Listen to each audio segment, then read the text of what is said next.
it's nice to see you again. And we're going to go over some things that you might remember from last time. If you do, that's really good, because that means you'll remember what I told you last time. And that's a dear friend of mine. His name's John Thurman here in Orlando. Tells me all the time, John, product plus application equals value, right?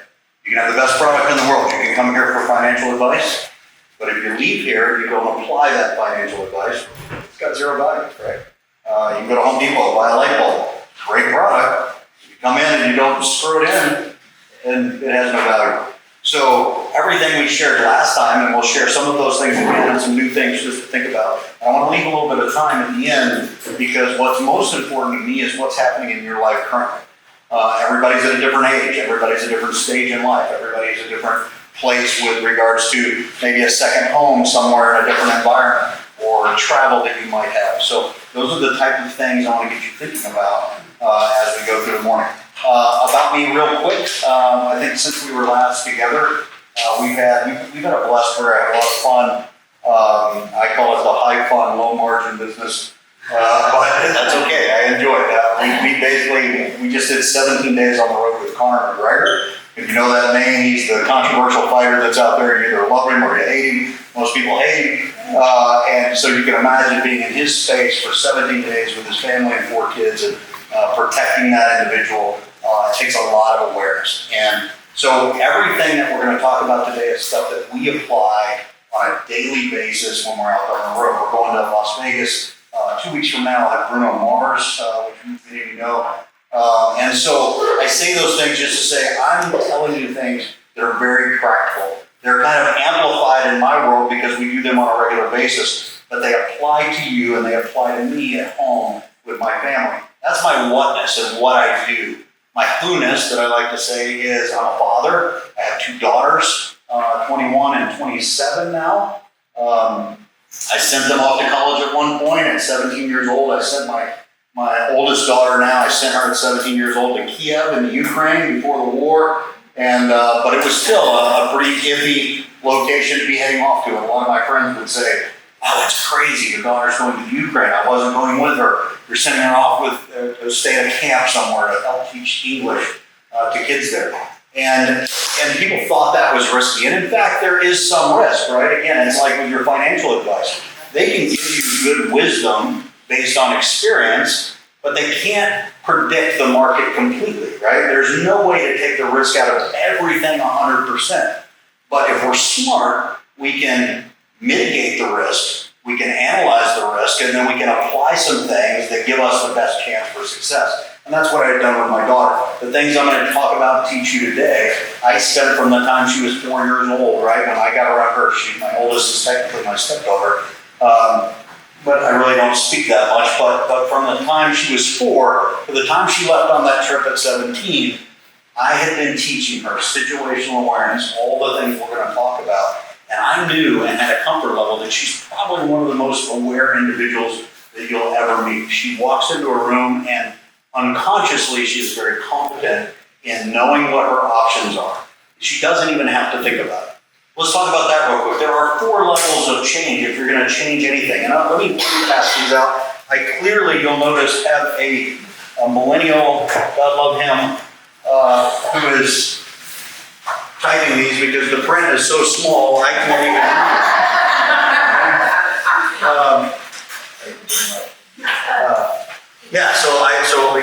let me one, and then just a reference, and I'm going to put on my glasses to do that.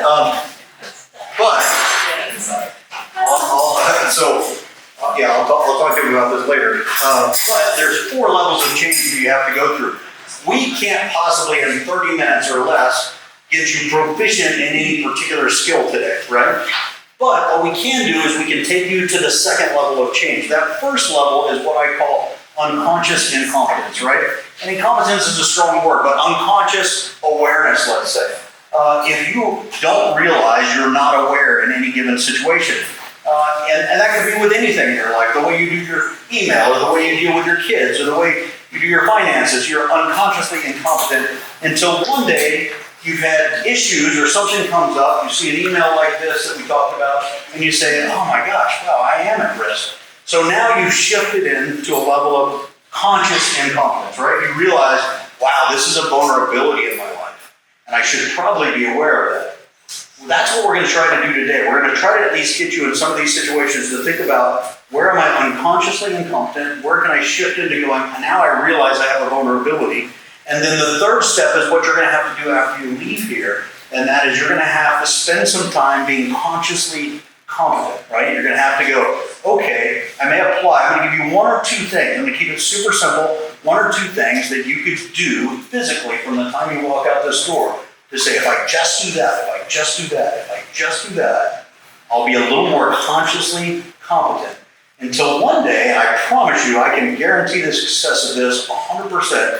If you apply that for the next 30 or 45 days, one day you're going to wake up and you're going to realize, oh my gosh, I'm not even having to think about that anymore. I'm suddenly unconsciously competent. Right? People ask me sometimes, how do you walk around thinking, it's not like that, right? I mean, I don't have to think about it. It's just, I've been doing it for so long. It happens naturally. When I walk into a space, when I get out of my car, whatever that might be. So we're trying to shift you through that phase. That's a great litmus test for you to use personally in any stage or anything you're trying to change in your life. Where am I at today? Am I unconsciously incompetent? I don't even realize I need to change this, but it keeps becoming a problem in my life. Then let's try to shift. But you can't skip steps. So we're going to jump through these pretty quickly. In our business, I would tell my daughter, right, if somebody said, Jeff, you've got 30 minutes to talk to your daughter and then send her off into this dangerous world. This is kind of boiled down. I can do this over 2.5 hours, but this is the boiled down version. I would give her one book to read to take with her. I offered it up last time. Some of you may have read it. If you haven't, I suggest it again. Again, application. The book is The Gift of Fear by a guy named Gavin DeBeck. And that is a great book. In that Gavin was a law enforcement professional. He studied people who survived miraculously some very dangerous situations they had locked themselves into. And in every one of those post-interviews, Gavin started to see a pattern. And that pattern was, during the course of the interview, they would say, I had this feeling. And he's like, hey, I heard that before. And then I heard it before. And then I heard it before. And I think we've all said it in conversation, right? You're telling a friend about a situation that happened. Wow, I had this feeling. Who's had that feeling that I'm talking about in a situation, right? Gavin would call that the gift of fear. Some of us say, oh, fear is something you avoid. Well, I'd say, is pain something we avoid? We avoid pain, but it has a purpose, right? And if you're hitting your thumb with a hammer, pain is telling you, don't do that. Right? This is not good, and it's not going to end well. Gavin would say, and he's not a Christian guy, so this doesn't have to be about spirituality if that's not for you. For me, I happen to be a believer. I believe that Holy Spirit is saying, it's the gift that says, hey, something's amiss here, something's wrong, right? And Gavin would say, tune into that, listen to that voice as it happens to you. And the way he describes it, I won't give away the book, but the one thing he does say, he says, how he proves that is if you're on the edge of a cliff, your fear is of what? Yeah, falling off, right? I'm on the edge, and I go, ooh, I fear falling off. If you fall off the cliff, where's your fear now? Hitting the ground, right? Your fear is always out in front of you. It's not evidence of what's actually happening in the moment. Now, it could come on you fast. You know, that situation can accelerate very quickly. But it is proof that that is out in front of you. So when you feel that feeling, that's telling you, it's giving you kind of a pre-action indicator of what could be happening. Now, we could be wrong, right? We could get those feelings wrong. But what's the downside if we respond to wrong? If we just don't get out of our car, that felt weird, or avoid a particular situation.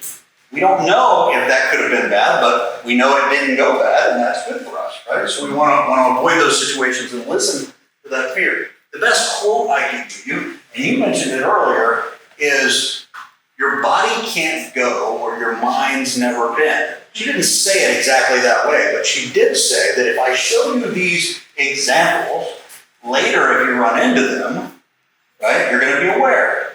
So what she just did was train your mind for the what if that could happen. And you need to be thinking about that way. In our business, we say that a lot. Your body can't go where your mind has never been. If you've been on an airline, they've proven that plenty of times, right? You get on the airline and you sit there, and what do you hear? You hear the same speech, no matter if you're on Delta or Spirit or Southwest or whoever that might be, right? You hear the same speech. And what they've proven is they're training your mind. And you might tune that out and you may think, I've heard it before, I know, but it's because you do know. Because what they've also proven, if there's 230 people on a 727, if there's an emergency, everybody can't go out the front door the way you came in. They won't get that plane clear in the minute and a half that they have to clear. They're going to pop all the doors, and you're going to know exits, so you've subconsciously registered where the exits are, right? You've all seen the thing. Right? We all know. Right? We don't know it exactly, but we pretty much know if the thing drops down, what do I do first? On me, right? So they are training your mind to get past step one and immediately go to step two. And that happens in anything. Somebody starts, the worst case scenario, somebody had a home invasion, somebody starts kicking in your door. If you haven't thought that through, just a moment, what if that were to happen? What if somebody rings the doorbell and we're not expecting a package? I haven't thought through what I would do. Then you're probably just going to go open the door. And now you've walked yourself right into a situation.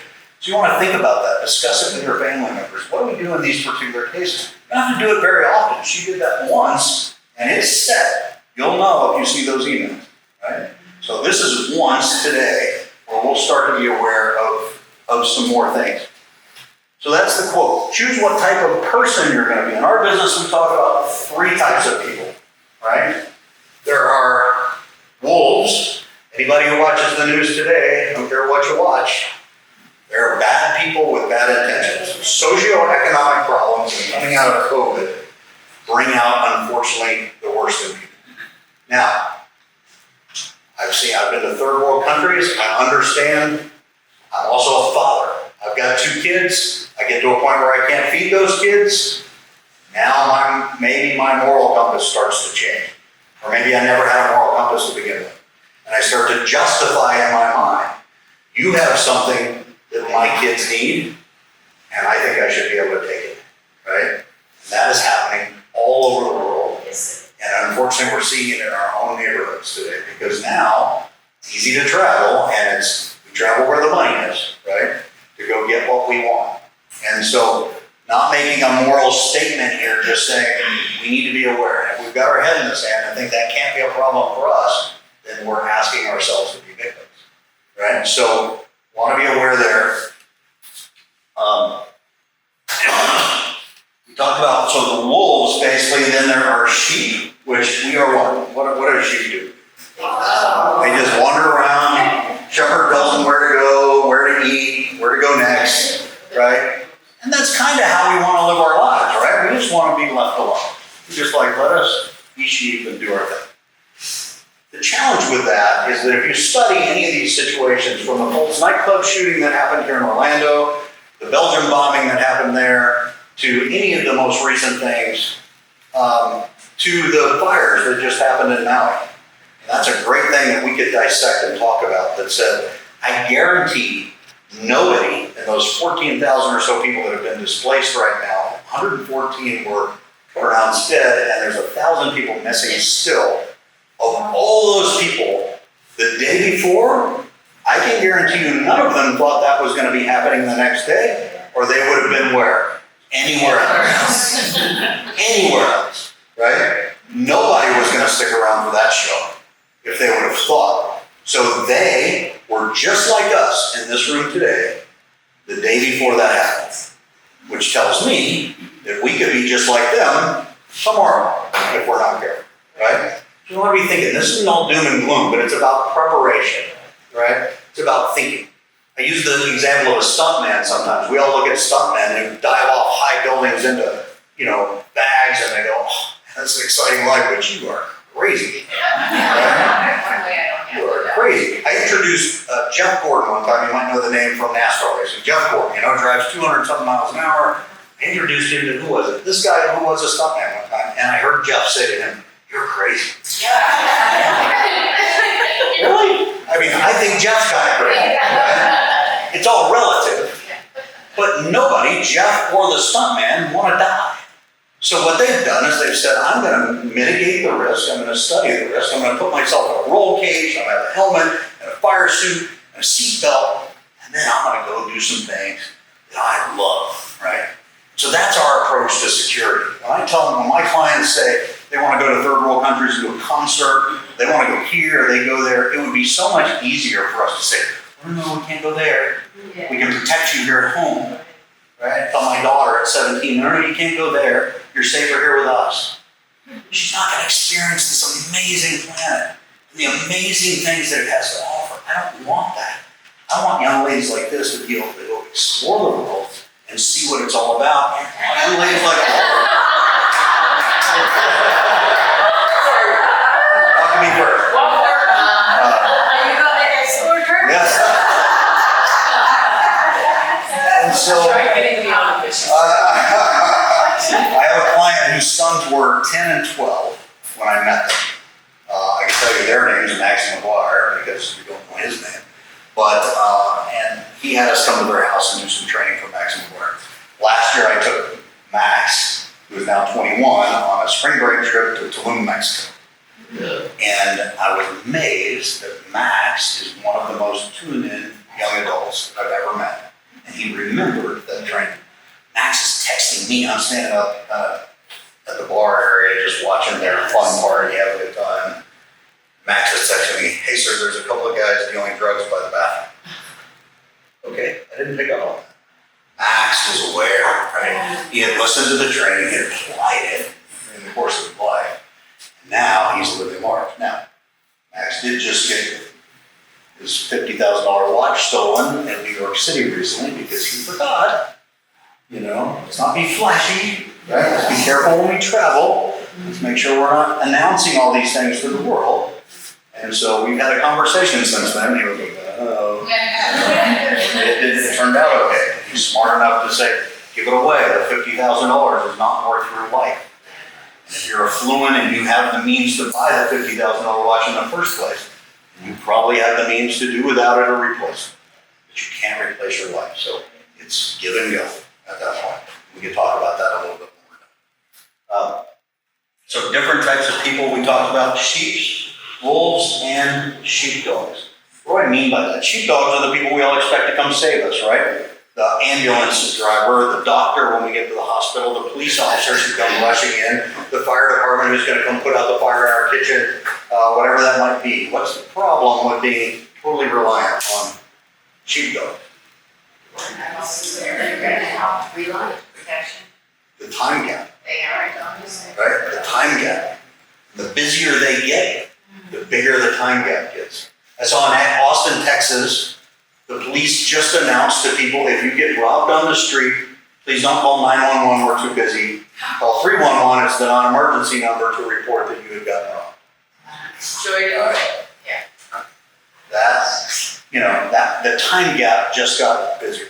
When the Pulse nightclub shooting happened, right? There was one individual that was stationed there, an armed security officer, right?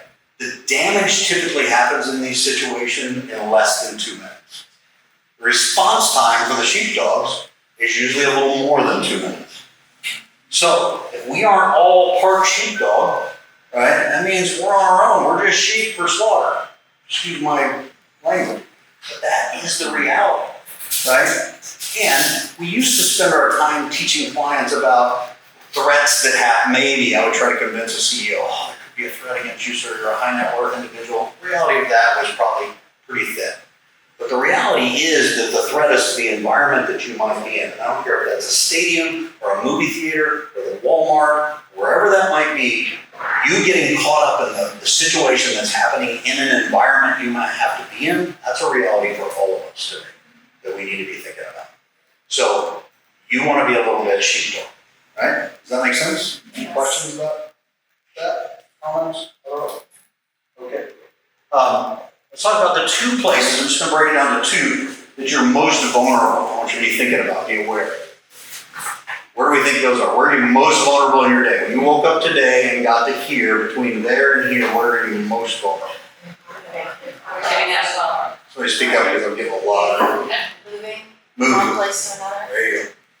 Transitions, right? Anytime you're transitioning from one space to another, you're typically most vulnerable. You're distracted a lot of times, right? Now you're coming out, you got your groceries, you got your cart, you're going, did I get everything? Look at the receipt, whatever that might be. And now you've stepped out into an open space. You know, Jenny and I went to Sam's last night. The same type of thing, right? You come out, we're chatting with each other, we're not really thinking about what's going on. Those are the opportunities that bad guys are looking for. So anytime you're transitioning from a car to a theater, from a car to a restaurant, from your house into your car, out of your garage, those type times are the times you want to raise your mental awareness level, right? To go, okay, I just need to be a little more tuned in. In our neighborhood, we have bears. One just made the national news. If you Google it, Tripod, the three-legged bear, lives in our neighborhood, right? And he's been on all the news channels the last few days. And Jenny called me once about a month ago and said, hey, when you come home, don't walk in the garage, Tripod's in the garage, right? He's foraging for garbage, trying to get into my garbage can. And so it's something as simple as that. It may not be a personal threat, but it may be something you could walk into, and you certainly don't want to be surprised going to take your dog out for a walk and step onto the front porch with Tripod the bear, who's very capable with 3 legs, and not make your day very good, right? So it's about awareness and pushing awareness out in front of you before you head out or into the world. So transitions are one. And then I would say your second most vulnerable place is once you're stationary in an unknown environment, right? Now you're seated in the theater. Now you're seated in church. Now you're seated in a restaurant, right? And we can talk about some practical tips as to what to do there. I'll give you an opportunity to ask me some questions about that in just a minute. So top areas of awareness, I just listed some here for you to think about. And again, you can take this with you. Pumping gas, ATMs. I would suggest not doing ATMs anymore. I'm guessing most of you don't. But if you do, avoid that as much as possible. That is just, I'm a bad guy. What do I know is going to happen at an ATM, right? Nobody typically goes there to deposit a lot of money. They're typically taking out cash. And if I need petty cash, all I got to do is take it from you. And that's certainly easy. So ATMs, gas stations, drive-through windows. Where are you vulnerable at a drive-through? You go into the Wendy's late at night, you pull in between a car, what happens? You're immediately stuck. The car in front of you is too tight to go anywhere. The car behind you is right behind you. You are a stationary target, and you typically have what? Your window down, right? And you're typically ready to pay with something. You've got your wallet out. So if I'm a bad guy, that's a pretty good opportunity for me. And there's bushes around or whatever. I just sit there and wait for the most exclusive car to pull up with a person who looks like they have the most to take. And I take it and I'm gone in the dark before you know. So just another place to be aware, right? Does that make sense? At home, we can certainly talk about just home things, but I will tell you, and I'll show you some practical tools. Home things become, I do the odds on this, and I want to be very practical. I don't ask you to put in place anything that is over the top and unrealistic, and I've taught everything from martial arts to situational awareness to protective details. I want it to be practical. And I always say that, well, that's BS, right? That's not going to work when it actually happens. So at home, what are the most practical things you might deal with, right? In my neighborhood, it could be an animal, right? That's more practical than in a gated neighborhood getting my door kicked in by a home invader. We've never had anything happen in that neighborhood in the last 20 years. So statistically, the chance of it happening, right, is pretty low. However, house fires have happened, right? Electrical storms in Florida, they cause lightning and cause a fire, may happen. So there's more of a statistic to have a fire.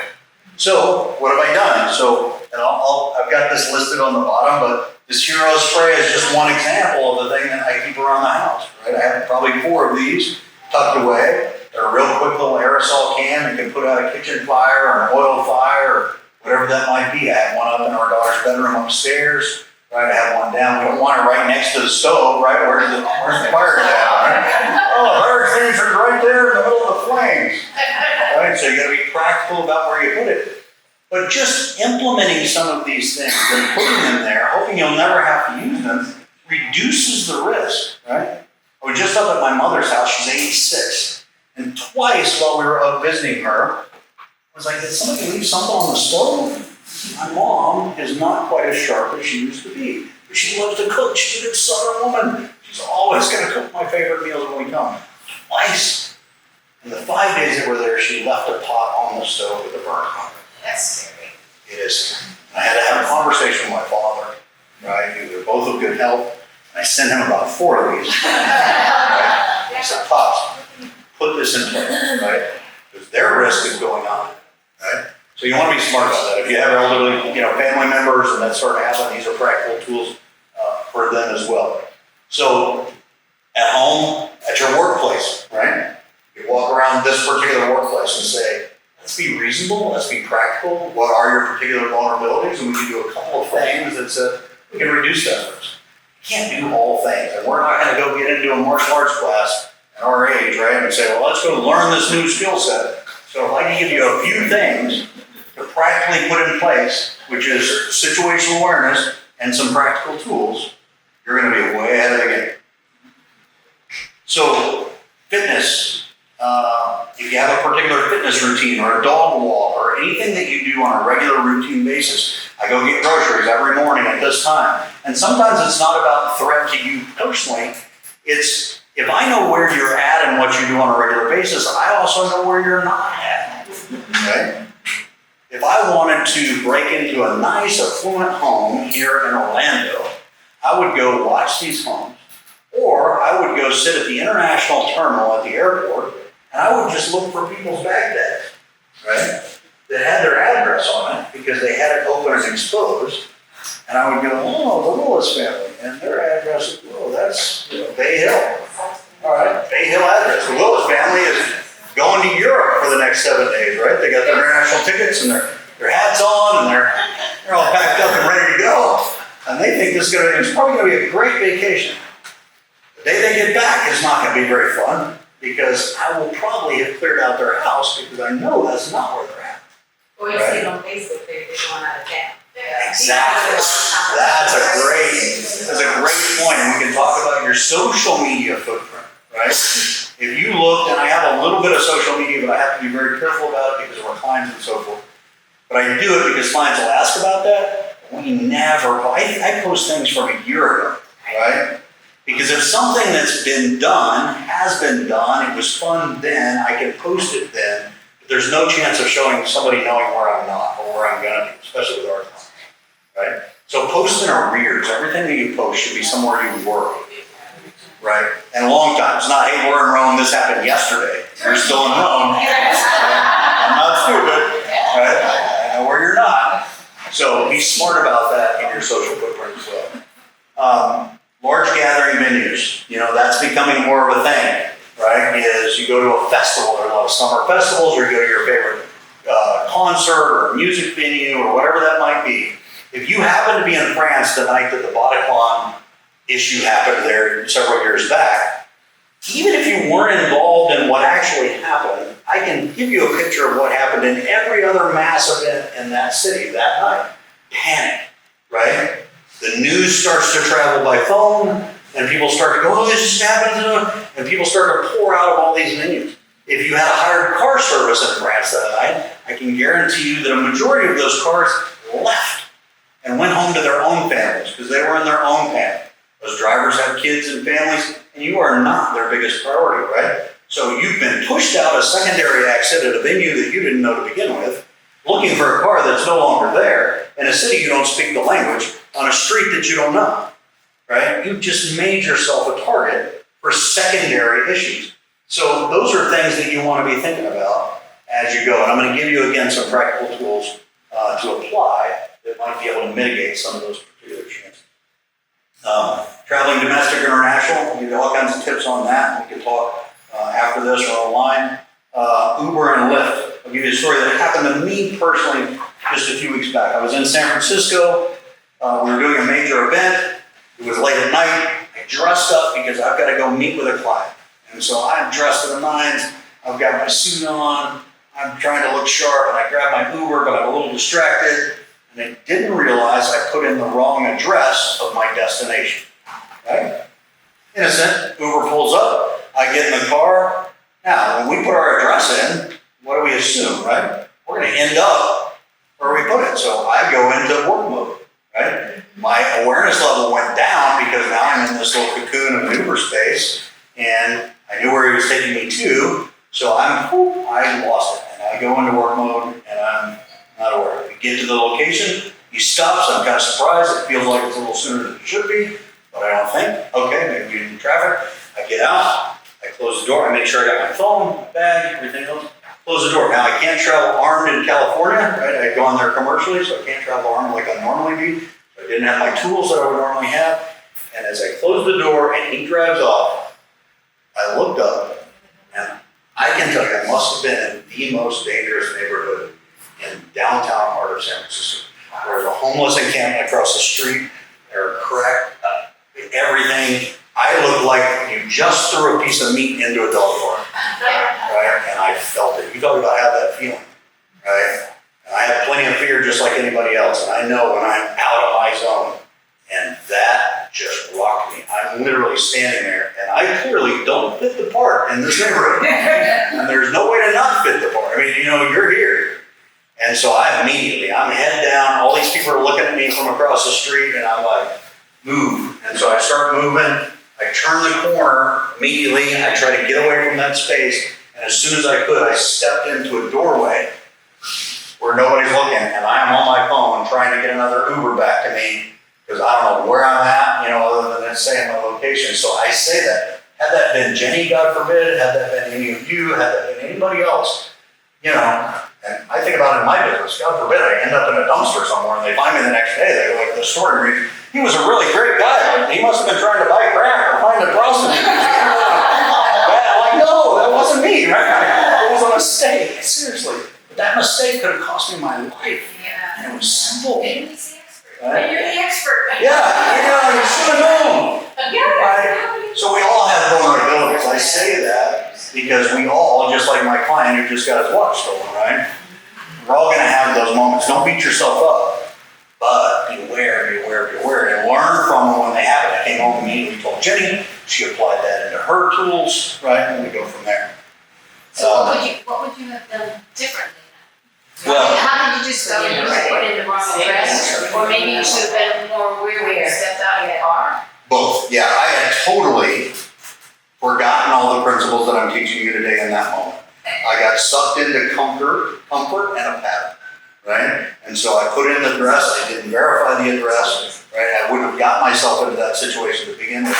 I usually stay and I connect with the driver because the driver can be a threat too, right? Especially if you're in a third world country, right? I've been to Mexico before, I've got clients going to Guadalajara here this month, and we talk about that, do you have a black car service? We don't do anything down there without security, right? And so I want to know who the driver is, I want to know exactly where we're going. So I would have been much more tuned in.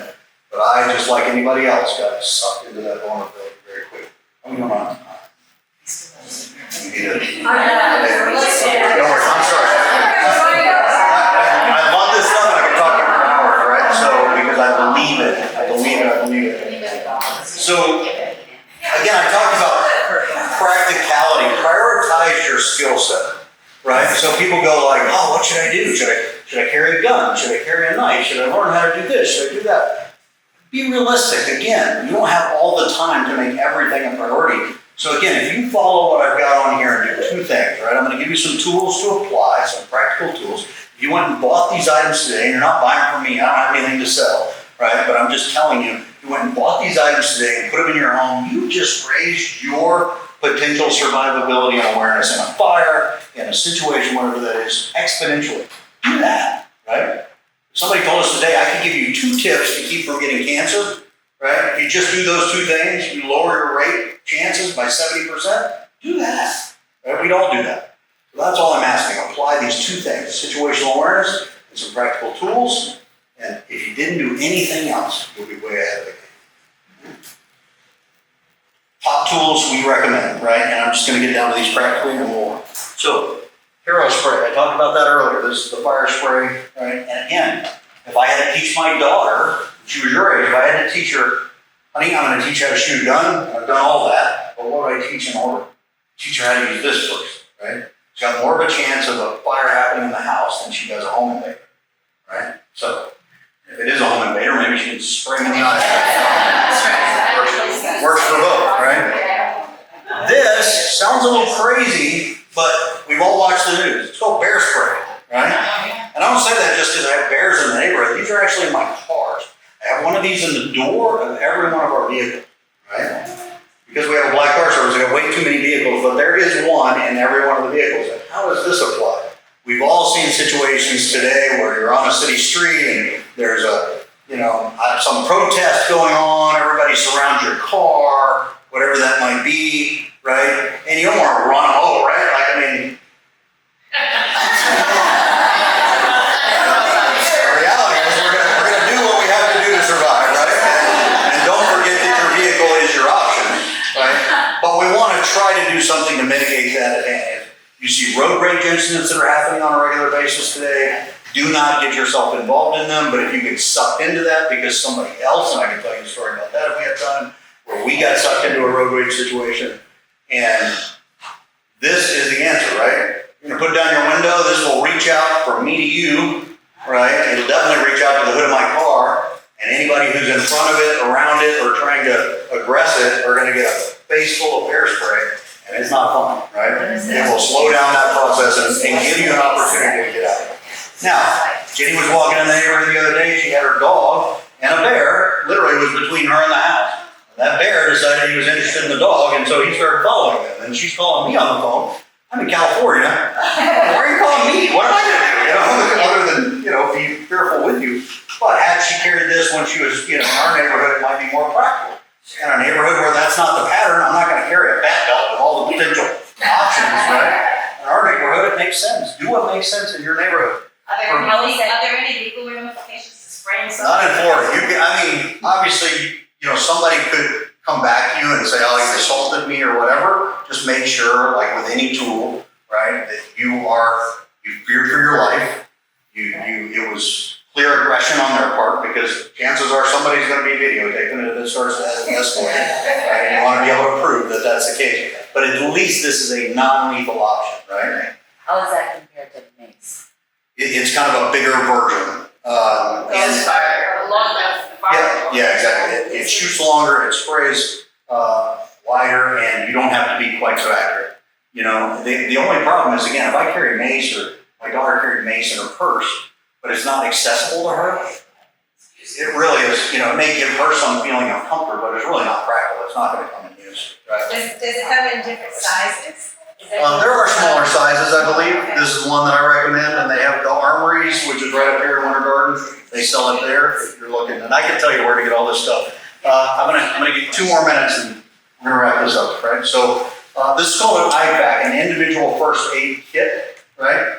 Now, I do say have one of these, right? This isn't like a boo-boo kit, like a Band-Aids and small medical stuff. Have one of those also, because those are most practically what's going to happen is you're going to get, need a Band-Aid. These are more for major medical things. They have gauze in them, they have blood stops in them, they have, and I would suggest taking a class to learn this, but if you don't, having this on board in your car, right, or in your home, when a responder pulls up on the scene and says, I'm a nurse, do that, right? You've just given them the tools to be able to save you or your loved one that they didn't come prepared with, right? So it helps, even if you're not prepared to apply it yourself, just having it in your vehicle and available to somebody. What did you call it, Jeff? I'm sorry? What did you call it? It's called an IVAC, I-F-A-K. I'll give you, and I can send you an email. Yeah, it's on there. I can send you an email with all the links to where you can find it also. And then if I was going to carry one thing in my car, I would carry this. It's called a T tourniquet, right? Your car, if you think about your car engine, it's just like your body, right? Your car engine, suddenly it runs out of oil. What's going to happen? It's going to overheat, blow up. Can't run very long without oil, right? Blood in our system, right? I'm no medical professional, but I know that guys that have come back from war with multiple amputees, how did they possibly survive that? They survived that because they were able to keep the blood in the system. And tourniquets are your friend, right? Because if you hit a femoral artery or you hit something that's going to bleed out very quickly, your oil is leaving the engine very fast, right? And your success rate of survivability is about keeping the oil in the engine. These are easy to learn how. You can learn on YouTube video how to pre-apply them or apply them to somebody else, right? I've had this situation happen to me where had I not had this, I would have been in bad trouble. Multiple stitches in my forearm, and luckily I had one of these in my bag, and I was able to have somebody tourniquet my arm to keep the bleeding, because I was bleeding out on the forearm. And so just having one of these, again, in your car can help somebody help you if that's the case. Most people die in car accidents and otherwise because the gap between the sheepdogs coming and the sheep's not being able to help themselves in the process. This will help you and help somebody else. That makes sense? So that tool, I've got some other stuff up here that I keep as options. Big flashlight in the house, close to your bed, making sure that if you're in one of these summer storms or we've got these hurricanes, everything goes out. I'll be able to see what you're doing. I get around. I'll be glad to talk to you about any of this stuff anytime. You've got my contact information. Share that. This isn't a pitch for business, but it is my passion. I'd be glad to share it.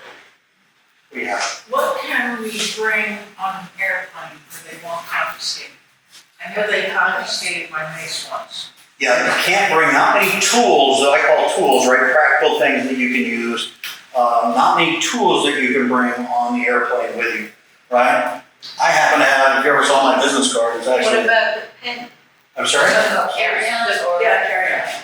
There's pens that are. There are, yeah, that's a good comment. I need to cut you off, but I know exactly what you're saying there. What's called a tactical pen. Right. It's just a hardened steel writing utensil, right? And I say this, it's gonna look a little dramatic, but I carry this all the time, right? It is one of the tools that I list on here. It's called a sock pea dagger, right? And that seems a little extreme. You go, oh, I'm gonna carry a knife like that? You can carry these legally in Florida. And I've given one to Jenny's daughter, Ava, who's 17, my 21-year-old. My girls carry them, I carry them. I suggest this as one of your tools. Now, is it for bad people? Possibly not. Odds are no. Is for, I got attacked by a dog. When I told you that I had to use my tourniquet, I got attacked by a dog, by a Dutch Shepherd that was fully trained canine. I happen to own that dog. And unfortunately, he turned on me. I could have never expected it. I could have never predicted it, right? And I'm a pretty formidable opponent, and it was a full-on war to get that dog off my arm, right? But that's the things you can't predict. If you're jogging and you've got to deal with that situation, the only way you're going to get a bad person or a bad animal or anything else to get out of that zone is to flip the switch. You can't be proactively a offender and reactively. You're either in fight or flight, right? Fight or flight. So if somebody's in fight and they're coming up behind me, hey lady, if you might stand up for me, give me my example. So most people aren't going to come at you like here, so turn around, right? Can I touch you? Right? So if somebody was to grab her, right, what she got on her right now, or as far as options, right? She's got her hands and her feet, she's got no tools, right, with her. The problem is with your digits, right, with your fingers, you can't create enough pain to get me to shift into flight mode because I don't want damage, right? I don't want damage to me. That's evidence and it's not my potential. What I want is for her to create that. So what I would tell my daughter, let's say this pin, perfectly capable, right? If she walked into college or whatever, and when she walks between A and B, she carries this pin. Now she's got a tool that if I grabbed her like this, right, it doesn't take a genius to know my head's right here somewhere, and my crotch is right here somewhere, right? And so all she has to do in that panic is she's not trying to fight me and win. She's trying to get me off her so she can get space. So all she's going to do is this, right, or this. And the first time that strikes your opponent, he's going to, what's he going to do? He's going to cower away because he doesn't want to lose either, or she, right? And as soon as they break contact, you're out, you're gone. So something as simple as this can be your best tool, right? And this is a good example. It's a good hard pin that you could use, and airlines will let you. That's a great question. I also have a round brush that the center comes out of. Okay. That passes every airline. I've taken it internationally, I take it to California, where you're not allowed weapons, but that thing comes out, it is a sharpened point like that, and it's a weapon. And I bought it at a gun show. It's a round brush. I've got a couple tools that, and frankly, Jenny and I went to Tulum and came back. And on the way back through U.S. Customs, now we had gone through U.S. Customs to get there and gone into Mexico, done our vacation, come back, going through U.S. Customs, they're like, Miss, do you have a knife in your bag? I'm like, ah. She's like, no, so. They're like, yeah, you do. You have one of these in every bag, right? And the lady was nice enough to pull it out. She said, what is that? I'm like, oh. But they mailed it back to us, right? They took it and mailed it back. So you can't take it, obviously, I couldn't suggest that, but there are particular tools like we talked about, because airlines are getting a little crazy these days. And I can talk for hours, I apologize. I'm gonna give you one little tidbit that when I get back from Rome, which we're going to Rome for the Ryder Cup for business, Jenny's going with me. I'm gonna tell you ladies something that she doesn't even know, is that I'm gonna have to convince her not to wear her new engagement ring when we get there. Right? Congratulations. Thank you very much. I'm super excited. That while we're in Rome, she's gonna get a new toy that I'm gonna say, now you can't wear it. Right? For that reason. But you gotta keep the secret until We celebrate together. Jeff, as always, thank you so much.